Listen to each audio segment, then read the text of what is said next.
magistrat. Ya, Hasto lawan KPK, siapa yang akan menang pemirsa kira-kira? Itu yang akan kita lihat nanti kelanjutannya di persidangan yang akan berlangsung esok hari. Kelanjutan dari sidang gugatan pra-peradilan yang berlangsung hari ini. Bang Patra, tadi kalau disampaikan oleh Bang Aristo sepertinya 2 poin tadi lah paling tidak yang disampaikan. Ini sebenarnya bukan substansi. Gimana Bang Patra? Masih punya poin lain untuk kemudian mempertanyakan atau menjadi celah kekeliruan dari KPK dalam penetapan status tersangka Hasto? Bukan substansi, artinya bisa dibuka lagi. Walaupun itu dikabulkan, dibuka lagi bisa. Saya ingatkan tuh ya pada beliau itu. Ada yang disebut dengan head strafrecht is in slackrecht. Artinya Bang? Yang namanya hukum pidana itu hukum yang buruk, hukum yang bengis, hukum yang jelek. Ya. Bayangkan kalau hukum pidana ini di tangan orang-orang yang menabrak norma. Bahaya kita nih, hak asasi manusia nih semua. Maka dalam tradisi hukum ya Anglo-Saxon sejak abad 18, saya bilang tadi 1792. Ya. Ditetapkanlah ada namanya prosedur koreksi. Prosedur pengawasan yang dilakukan oleh pengadilan terhadap siapa? Terhadap penyidik-penyidik yang begini nih. Sekali lagi proses dan yang namanya produk itu sama penting. Kalau prosedurnya itu katanya itu hanya prosedural, ya nggak usah panggil orang pakai surat, bawa aja ke kantor. Yang kedua apa bahayanya?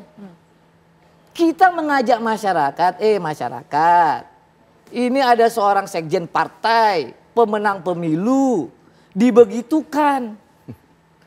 Ya, apalagi masyarakat jelata nih, rakyat jelata. Itulah makanya kita mau koreksi. Dan yang saya omong ini bukan omongan Patra, KUHP. Kitab Undang-Undang Hukum Acara Pidana dan putusan Mahkamah Konstitusi. Dibedakan antara penyelidikan dan penyidikan. Kalau KPK dia lain, misalnya ada SOP-nya lain, ya, yang dirubah itu SOP-nya. Jangan SOP yang keliru diikutin terus. Yang namanya 2 tahap. Penyelidikan peristiwanya ada, penyidikan dikumpulkanlah alat bukti. Dengan 2 alat bukti permulaan yang cukup, baru boleh menetapkan tersangka. Maka di dalam norma yang berlaku, seorang calon tersangka mesti dipanggil dulu keterangannya. Sedangkan ini tidak ada gitu pemanggilan. Kenapa Mbak Ken? Ya, karena di dalam penyidikan itu, ya, saksi-saksi itu bisa menyerang ke calon tersangka. Penyidik harus dengarkan dulu keterangannya. Agar apa? Agar yang namanya proses penyidikan berimbang, transparan. Apa saya salah minta penyidik begitu aja? Baik. Nanti yang menentukan salah atau benar nanti hakim ya. Tapi kita pengen tahu dulu Mas Yudi. Saya tanya dulu, salah nggak saya? Ditahan dulu Bang Patra, silakan Mas Yudi. Tadi menjawab, ini prosedurnya seperti apa di KPK sebenarnya? Ya prosedurnya kan KPK itu kan lex spesialis. Apa hukum acara yang berlaku adalah apa yang ada di Undang-Undang KPK. Kalau tidak ada di Undang-Undang KPK, maka pakai Undang-Undang Tipikor. Kalau di Undang-Undang KPK dan Undang-Undang Tipikor tidak ada, maka kemudian barulah menggunakan KUHP. Dan KPK banyak spesialis ya, karena terkait dengan bagaimana KPK memberantas korupsi sebagai kejahatan luar biasa. Dan saya pikir tadi ya tidak masalah lah diuji seperti apapun, mau ada 9 kali gugatan dan sebagainya, nggak masalah, pasti KPK akan bisa menjawab itu. Ya, termasuk ketika tadi disampaikan kan bahwa KPK mengatakan bahwa loh ini kan ada perubahan-perubahan permohonan gitu kan. Ya, tapi kan hakim tegas ya mengatakan besok jam 11. Tapi saya yakin ya malam ini teman-teman dari Biro Hukum, penyidik KPK pasti akan memformulasikan jawabannya ya, dan tidak ada satupun yang tidak akan dijawab. Karena sudah yakin betul semuanya sudah yakin betul gitu kan. Pasti sudah ada jawabannya, dan jawabannya pun kalau Bang Patra bermain normatif dan sebagainya pasti ada normatifnya, yuridisnya dan sebagainya. Sekali lagi inilah yang akan diuji oleh pimpinan KPK seperti itu. Jadi saya boleh tanya nggak? Baik, silakan. Apa yang dimaksud dengan lex spesialis itu? Mas Yudi dong. Ya, apa yang dimaksud lex spesialis? Ya kan undang-undangnya lebih khusus KPK. Saya tanya di dalam, makanya saya tanya di dalam undang-undang KPK pasal berapa yang mengatur hukum acara? Loh, banyak kewenangan penyidik KPK, bisa melakukan penyitaan, penggeledahan dan sebagainya. Lah, ada, kok Bang. itu lex spesialis namanya? Loh. Yang namanya lex spesialis ini ya di dalam norma Mbak Ken adalah norma khusus yang menggantikan norma umum dan norma general. Ya. Pertanyaan saya, apa ada norma khusus yang menggantikan KUHP? Tanya Pak Risto. Apa bisa yang namanya pemisahan yang namanya penyelidikan dengan penyidikan ya yang berdasarkan putusan MK itu ya boleh dilanggar? Itu kalau kita bicara lex spesialis. Ya, kita bicara pelanggaran. Pasti KPK bisa kalau menjawab SOP, apa yang disampaikan. Kalau SOP itu bukan norma. Karena dia hanya mengikat, benar ya Pak Aristo ya? SOP itu komplementari. Yang namanya SOP itu tidak ada dalam tata urutan peraturan perundang-undangan, Pak.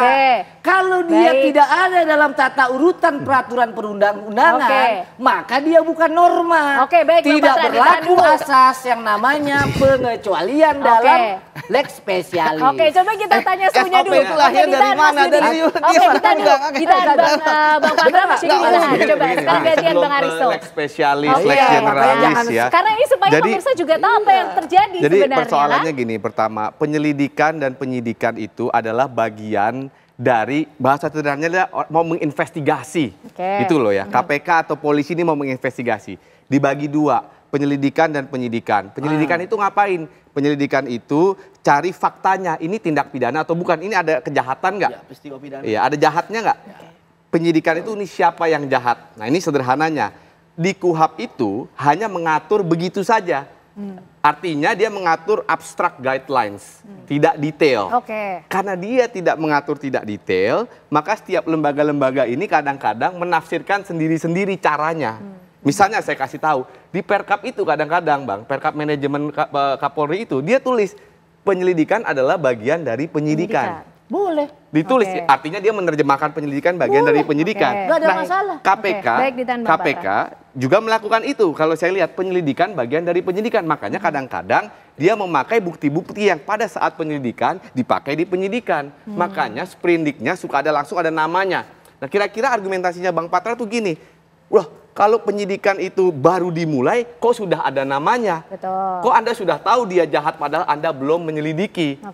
Nah, kalau kata KPK pasti ngomongnya, oh saya sudah selidiki kok. Kan saya sudah periksa-periksa sebelumnya di bagian di penyelidikan. Inilah yang saya bilang persoalan paperwork karena KUHP itu mengatur abstrak guidelines, dia tidak mengatur sampai detail sekali. Nah, di mana diaturnya? Di mana diaturnya? Artinya, itu praktek yang sudah sering terjadi. Misalnya kalau dulu pernah ingat perkaranya Anas Urbaningrum, pernah bocor sprindik udah ada namanya. Nah itu kan ribut nih, persoalan kayak gini juga ribut. Nah defense-nya KPK adalah itu. Makanya tadi saya katakan, itu KPK selalu lakukan itu sebenarnya. Nah pertanyaannya apakah itu sudah pasti abuse of power atau tidak? Hakim ternyata mengatakan bahwa ada hakim yang bilang iya, misalnya di perkaranya Prof. Edi Wamenkum, ada hakim yang menyatakan enggak, yang pra-peradilan ditolak kayak dulu misalnya Nur Alam, saya ingat pernah begitu. Kenapa? Karena memang tidak diatur sampai sedetail itu. Karena tidak diatur Bang Patra sampai sedetail. Kalau penyidikan dan yang kedua putusan MK Bang Patra soal pemeriksaan calon tersangka ada kalimat eksepsinya. Kecuali perkara pidana yang bisa diadili oleh in absentia dengan cara in absentia, artinya bisa diadili tanpa hadirnya terdakwanya. Nah itu bisa dilakukan oleh korupsi sebenarnya. Jadi intinya bisa disimpangi. Walaupun pada prinsipnya saya setuju. Orang kalau mau dituduh ya, mau diserang dia harus didengar dulu dong pembelaannya. Itu saya setuju. Tapi putusan MK memberikan eksepsi itu ternyata. Itu persoalannya. Itulah yang saya bilang pra peradilan ini memang bukan substantif. Ya, dia hanya mengecek bolong-bolong kayak begini, makanya Bang Patra main di situ. Saya bilang sah-sah saja, tapi kan saya bilang kalaupun itu dikabulkan bisa muncul lagi nanti. Baik. Oh benerin aja kalau gitu. Saya bikin lagi surat baru. Kalau buktinya memang exist ada di situ, makanya saya bilang tadi, lihat dong probative value, buktinya, kekuatan buktinya ada atau tidak, itu dong yang sebenarnya diserang supaya berhenti, supaya menunjukkan ada abuse of power. Lo nggak punya bukti, kalau dakwa sekjen partai pemenang pemilu legislatif. Gitu. Baik, Mas Yudi gimana? KPK kemudian menempatkan bukti-bukti yang ada dengan sebegitu kuatkah sehingga nanti bisa memberikan jawaban-jawaban dari celah-celah yang coba diangkat oleh timnya Bang Patra dan kawan-kawan? Ya harusnya kuat ya, karena tentu ketika KPK menaikkan status seseorang ya dari misalnya saksi menjadi tersangka ataupun itu pasti mereka sudah minimal mempunyai 2 alat bukti yang cukup. Entah itu ada keterangan saksi gitu kan, entah itu petunjuk, entah itu kemudian dari ahli. Jadi saya pikir kalau untuk material ya KPK pasti sudah yakin. Tapi kan ini adalah formil. Benar yang katakan oleh Bang Aristo bahwa saya sudah mengalami ya, ada kalah juga, menang banyak gitu ya. Artinya ini memang berbeda-beda, nggak ada pakem. Sehingga kemudian ketika hakim kemudian mengalahkan kita, itu kita hanya bisa mempelajari kenapa kita kalah. Misalnya, oh ternyata waktu itu dia belum diperiksa sebagai saksi, misalnya. Nah itu akhirnya kita periksa sebagai saksi, kemudian kita naikkan. Atau kemudian ada formil-formil lain lah, yang tentu ya ini adalah sebenarnya pra peradilan, putusan hakim itu memberikan petunjuk kepada penyidik. Mengapa sih Anda kalah? Sebagai bahan evaluasi juga. Dan kemudian penyidik lah yang kemudian melakukan itu. Kayak 2 putusan yang kemarin KPK kalah terkait dengan Prof Edi. Ya kemudian juga Gubernur Kalsel Pak Maman Birin. Itu kan memberikan kepada KPK misalnya terkait dengan Prof Edi kan KPK harusnya pakai sprindik umum dulu. Seperti itu yang pertama. Kemudian yang kedua kepada Pak Maman Birin. Ya bahwa dia belum diperiksa. Dan sampai saat ini yang menarik KPK belum berhasil memeriksa Pak Maman Birin. Jadi gimana mau naikin tersangka? Kan begitu. Jadi bagi saya ya kita tinggal tunggu aja. Ini kan cepat waktunya ya 7 hari. Kita lihat ketika dikabulkan seperti apa, kemudian ketika ditolak seperti apa. Jadi pikir pasti KPK punya manajemen resiko lah terkait dengan itu. Seperti itu Mbak. Bang Patra nampaknya KPK sudah cukup optimis juga kok, saya siap mau juga untuk memberikan dalam kesempatan ini Anda Mbak Ken nih ya. Itu yang dimaksud dengan pengembangan perkara. Kan kita sering tuh dengar ya, pengembangan perkara. Ini bukan baking soda ngembangin roti nih. Artinya apa yang disebut pengembangan perkara? Contoh, dalam putusan yang sudah dilaksanakan tahun 2020, itu sudah jelas nih bilang, menimbang bahwa berdasarkan fakta hukum, maka ada kerjasama yang erat. Siapa yang kerjasama erat? Wahyu Setiawan, Agustian Natio, ya, Saiful Bahri, Harun Masiku, serta Doni Tri Istiqomah. Doni Tri Istiqomah disebut di sini. Maka boleh dilakukan sprindik. Kenapa? Karena disebut di dalam yang namanya putusan pengadilan. Ternyata Doni itu kerjasama dia dengan Wahyu Setiawan, Agustian Natio, Saiful Bahri. Itu yang disebut pengembangan perkara. Karena pada saat dipersidangkan dia belum jadi terdakwa. Namanya disebut ternyata fakta yuridis menyatakan bahwa Doni terlibat. Itu yang disebut pengembangan. Tetapi kalau dalam putusan itu tidak disebut, sudah 2 putusan, tidak boleh. Makanya juga dalam permohonan pra peradilan kita, ini kalau dibiarkan begini, ini ada yang namanya potensi nebis in idem ini melanggar. Orang disidang 2 kali atas perlakuan, ya, atas peristiwa, atas perbuatan, ya, yang sama. Jadi saya nggak ada yang namanya bantahan sekalipun bahwa boleh dilakukan pengembangan, boleh. Makanya sering saya bilang pengembangan itu kalau ternyata tidak disebut, ternyata muncul dia di persidangan, ada pelaku lain, ada kerugian lain. Tapi kalau nggak disebut Pak, itu namanya nyari-nyari. Baik, kita tunggu ya nanti bagaimana pengembangan perkara. Tadi sudah jelaskan cukup komprehensif ya dengan Bang Aristo. Nanti sedikit kita aja sebenarnya. nebis in idem itu kan melekat kepada subjek. Potensinya itu loh. Coba abang undang-undang ICCPR. Kalau disebut ya itu boleh dikembangkan. Tapi kalau nggak disebut jangan disalah-salahin. Oke, ada potensi, ada optimisme, kemudian ada juga. Oke, nah nanti kita akan lihat bagaimana yang akan terjadi esok hari pemirsa ya di persidangan yang akan berlangsung di Pengadilan Negeri Jakarta Selatan, di mana agendanya KPK ini akan menjawab apa yang menjadi poin-poin petitum dari Hasto Kristianto yang sudah disiapkan oleh Bang Patra dan juga teman-teman. Kita tunggu besok Bang persidangan bagaimana berjalannya. Terima kasih Bang Patra, Bang Aristo, Mas Yudi malam hari ini sudah berdiskusi mengenai apa yang sudah berlangsung sejauh ini. Luar biasa seru dan pemirsa tentu